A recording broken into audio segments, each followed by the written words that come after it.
That's one issue I would like to discuss during this convention as well. That's a topic that they have been talking about it, the different organizations. One says that they will, I think they will ban boxing to participate for 2 years.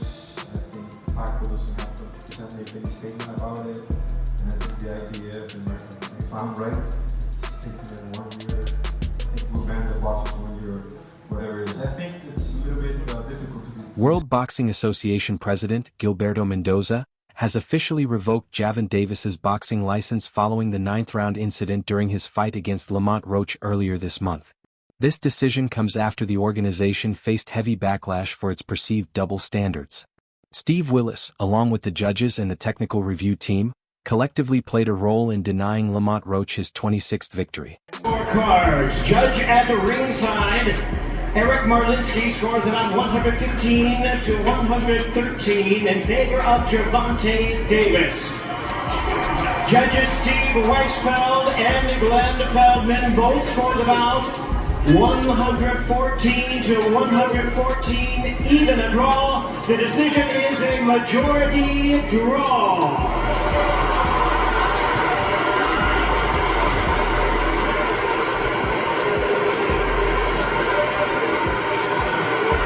So, right. But you say you don't think he willing though. Whatever. See, but who cares? Like, sweat gonna get in your eye, blood gonna get in your eye. Yeah, it don't matter. Spit fuck around and get in your eye. You know what I'm saying? But it's not like you can be like, all right, time out, ref. Hold on, Take no ref. time out. You can't do that. Right. Would you be cool with Steve Willis doing the next fight? Hell no. He can't do the next fight. No, he can't do the next fight. While the organization had an opportunity to restore its public image as one that upholds fairness and impartiality, it ultimately disappointed the entire boxing community. Clear favoritism was shown toward Gervonta Davis, who was the A-side in the fight. As a result, despite the human and technical errors that marred the bout, the WBA refused to overturn the decision in favor of Lamont Roach, even after meeting to review the situation. This led to heavy criticism from the boxing world, as fight fans and professionals openly voiced their uncensored opinions about the World Boxing Association. In response, WBA President Gilberto Mendoza, while choosing not to interfere with the fight's official outcome, has now revoked Gervonta Davis's license. Additionally, any discussions of an immediate rematch have been suspended for a full year, ensuring Davis serves his punishment for his actions. Cal, you guys calm down. Listen to me. Hey, come on now. He's trying to get in there. There you go. There you go. That's what I get to do. There you go. This was not the organization's initial conclusion. After Gervonta Davis was humbled by WBA super featherweight champion Lamont Roach Jr. on the first night of March, a fight that resulted in Davis's once-perfect record being blemished by a majority draw, fans erupted in outrage over the controversial 9th-round incident. During the fight, Davis unexpectedly took a knee, yet referee Steve Willis ruled it a no-knockdown, despite initially beginning a standing 10 count. It was later revealed that grease from Davis's hair had dripped into his eyes, impairing his vision. Regardless, this moment had a direct impact on the scoring, ultimately denying Roach Jr. a rightful victory. In the week that followed, the New York State Athletic Commission stepped in, revealing that a technical issue had prevented officials from reviewing replays of the incident, further fueling the controversy. What you was thinking when Tank did that when he took the knee? What you was thinking when he took the knee? I can't speak on it. Can't speak on that? Yeah. He did some bullshit though? I can't speak on it. No personal opinion, nothing? However, the review process only began after Roach's team submitted a formal letter requesting an investigation, an appeal that should have ideally led to the draw being overturned in Roach's favor. Meanwhile, in a now-deleted article on the WBA website, an attempt was made to defend Willis's controversial decision. The report argued that, from the organization's perspective, Willis's ruling was neither unreasonable nor unjustifiable. It further explained that, in real time, Willis determined Davis had not been hit by a punch before going down, and therefore no knockdown should have been recorded. And it would be a lot of energy, a lot of things to do. I'd rather try to find a plan to do it. That's one thing I'll be noticing. Regarding the rest, I hope you could enjoy China, enjoy the fortune of WBA China doing this. The The article further stated, "Judges by regulation must follow the referee's rulings. They do not have the authority to override his decisions on knockdowns."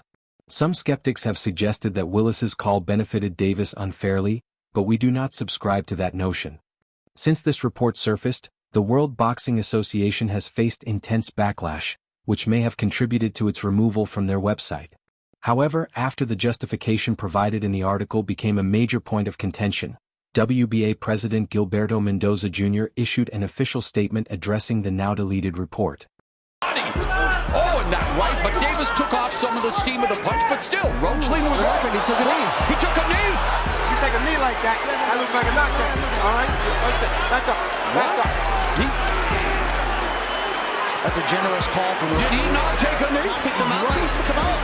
And that's what I thought. Mendoza responded to the controversy by clarifying, "Please stop misleading. An opinion from a collaborator of the WBA boxing website does not reflect the association's stance. He doesn't belong to any committee, nor does he have any influence or opinion in any matter of our association." Meanwhile, Roach also voiced his frustration on social media, tweeting, "Y'all tweaking if y'all think Buddy was off for some stuff or had an off night. That stuff is just different there with me. I told y'all from the start, just because I and everybody else too feel like I won, y'all acting like I said he was easy work or some stuff. The knockdown gives me a UD, asterisk asterisk." I don't want to make to Mike Tyson, but Now that's crazy. That's what he do. He get dirty. Afterward, You know that. WBA President Gilberto Mendoza began advocating for an immediate rematch between Gervonta Davis and Lamont Roach Jr. following their controversial majority draw. Mendoza believed the controversy warranted a second fight, stating, "I think there's not going to be any doubt about having a rematch on this." Speaking to The Ring, he added, "We need to send a strong message out there. If the WBA formally orders the rematch, Davis and Roach would have 120 days to run it back." Roach, who entered the first fight as a major underdog, now eagerly awaits his chance at redemption. Meanwhile, Davis, after witnessing the online backlash over the 9th-round incident, insists he welcomes a rematch. However, with Davis's license now revoked, the fate of a second bout remains uncertain. Of course, comparisons have been drawn, asterisk asterisk. I don't want to compare him to Mike Tyson, but that's crazy. That's what he does, he gets dirty, he knows that. Whether the report published on the WBA website was a mistake or simply a highly opinionated take on the fight, the association has distanced itself from endorsing it. Still, it remains to be seen what the New York State Athletic Commission's final ruling will be. Will Davis be handed his first career loss, or will the so-called face of boxing go unscathed due to his power and influence in the sport? That influence is a significant factor, especially given the financial success of the fight. According to sources, including veteran boxing reporter Dan Rafael, Davis vs. Roach generated at least 260,000 pay-per-view buys. One source reportedly placed the figure at 262,000, further solidifying the financial stakes involved in any potential Very rematch. much in this fight in the championship rounds. nice right uppercut, left hook. Oh, another right hand, another right left by Roach. Davis fighting on even terms here in the 11th. Both of them have landed same amount of punches. And Roach still talking to Tank. And Davis eats the body shot. And another left hook upstairs, right hand, left. Oh, but there's a counter left from Davis. The decision is a majority draw. Examining the figures in more detail, with the event priced at $79.95, the fight grossed approximately $21 million in pay-per-view revenue across all platforms in the United States. These figures account for purchases through Prime Video, ppv.com, and traditional linear television pay-per-view services. The live attendance at the Barclays Center reached 19,250, setting a new record for the venue in its 13-year history. This massive turnout contributed to Davis vs. Roach generating the second-largest live gate in the arena's history, nearly $7 million, a figure surpassed only by a Rolling Stones concert. As for the pay-per-view performance, Davis vs. Roach ranked as the 4th highest-selling PPV among the 8 events Davis has headlined. With the controversy surrounding the fight, the boxing world appears to have come to a standstill, with Gervonta Davis at the center of it all. The WBA lightweight champion is under intense scrutiny, and everyone around him is facing similar pressure. In a high-stakes situation like this, the parties involved must tread carefully, yet the WBA has already made a small misstep, one they are now scrambling to correct. Regardless of how the situation unfolds, one thing remains clear. Lamont Roach. You know, obviously the part with the grease in the eye, that took on a life of its own. You know what I'm saying? That was a headline in the fight. One is, what did you think when he said that initially, just like the grease in the eye? But two is like, when you was in the fight, was there any point that you saw that? Like, did you see like him kind of messing with his eye, or did you have any indication that that was something that was bothering him? No, see, and that's the thing. If you look at the whole fight, he was never bothering his eyes before you jab. Even though nearly 3 weeks have passed, the boxing world is still buzzing about the WBA lightweight title fight between Gervonta Tank Davis and Lamont Roach. Beyond the controversy surrounding Davis taking a knee in the 9th round and having his face wiped off in the corner, neither of which resulted in a penalty from referee Steve Willis, the ongoing war of words between Roach and Davis has only added to the spectacle. Since the fight, Roach has made multiple appearances on Big Time Podcast, consistently pushing his narrative that he should have been declared the winner instead of the fight ending in a majority draw. His efforts have kept the conversation around a potential rematch alive, further fueling speculation and debate. Roach has also been highly active on social media, and on March 18th he posted something that seemed to provoke Davis's fan base, which was likely exactly what he intended. Like, you know what I'm saying, that kind of landed. He kind of rolled with it, but after that, you could see him wipe his eye. And then, right after I hit him with the jab, you could see him wipe his other eye. So it's like, it was corresponding to which hand that I punched him with and exactly which eye. So it's like crazy for him to say, it's grease in my eye. And I think even when he say that, you could see me because I'm right beside him. Roach further stirred the pot on X, formerly Twitter, with a post that read, *, why are some of you mad? 'Cause a lot of people think I won the fight. I'm confused, gang. What's going on? Did I do something to you guys? The post quickly gained traction, racking up over 215,000 views and 425 comments in less than 2 days. This appears to be a classic case of a fighter baiting an opponent's fan base to generate hype for a rematch, and judging by the engagement, especially from Davis's supporters, it has done exactly that. Renowned boxing coach Teddy Atlas has also come out in support of Roach, offering an in-depth analysis of the fight and pinpointing what really went wrong in the 9th round. *, I always say, sometimes the safest place, believe it or not, is in the eye of the storm. Roach understood that. You need the nerve, confidence, and mental togetherness to do it. He had all that, not just the size, reach, and ability. He had the nerve to go in there, which many can't. And not just survive, prosper, make hay, actually win in spots. Then what did he do?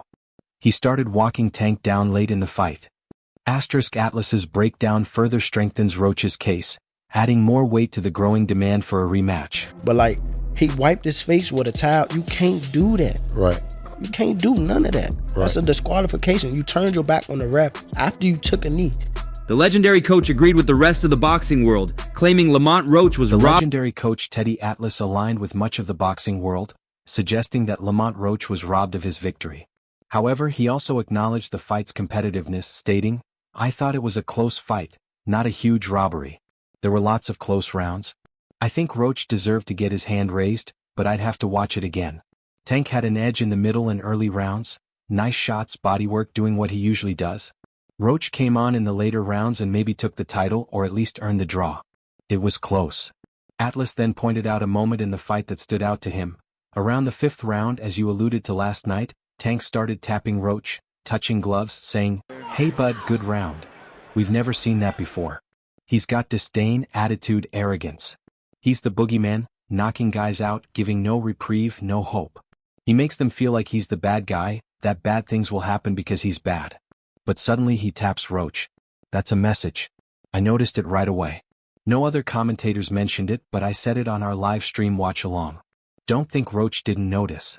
Atlas's insight adds another layer to the debate, highlighting a potential shift in Davis's mentality mid-fight, a moment that may have signaled respect, doubt, or even frustration. Commentators mentioned it, but I said it on our live stream watch along. Don't think Roach didn't notice. He got away with it. But the sport let him get away with it. There's nothing wrong with the fighters. It's the administrators of this sport that there's a lot wrong with. And there is. And you see it. And we shouldn't keep seeing it. It's got to be stopped. A referee, that is not in the rule book. You get hit with a jab. I know there was a second or two in between. Sometimes you see a delay, knockdown, whatever. The punch didn't hurt him. I understand that. But he got hit a jab, and then a second, 2 seconds later, he takes a knee. Guess what? I'm sorry. That constitutes a knockdown. Atlas continued his analysis, emphasizing how Davis's unusual glove tap was a sign of vulnerability that Roach likely picked up on. Asterisk, if I'm in Roach's corner, and they did a great job, I'm pointing that out as soon as he gets back. I'd say, you're getting to this guy. He doesn't do that.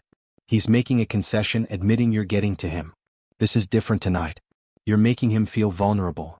He speculated on whether Roach's corner reinforced that message or if the fighter instinctively recognized it himself. Asterisk, I don't know if his corner said it, but maybe Roach felt it himself. You could see his confidence grow round by round. He looked like a different, bigger guy as the fight progressed. Atlas then made a striking comparison.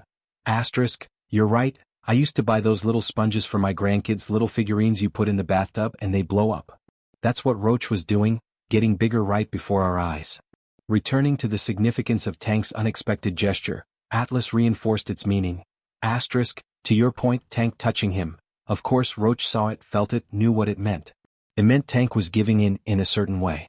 I'm not overdoing it, but in a fight like that, against a monster, an unbeatable, dangerous force, all you need is a little something. Atlas's breakdown suggests that Roach not only had the physical tools to compete with Davis but also gained a crucial psychological edge as the fight progressed. A factor that could play an even bigger role in a potential rematch. After a punch somewhere around there, that's a knockdown. There is, again, we're not in football. There are no fair catches here. You know what I mean? And if it was, to your point last night when I said it, it would be a touchback. You know what I mean? It would, if you took a knee in a certain situation, it would be a touchback. You know, I mean, there are rules for a reason. Unless even Crawford came out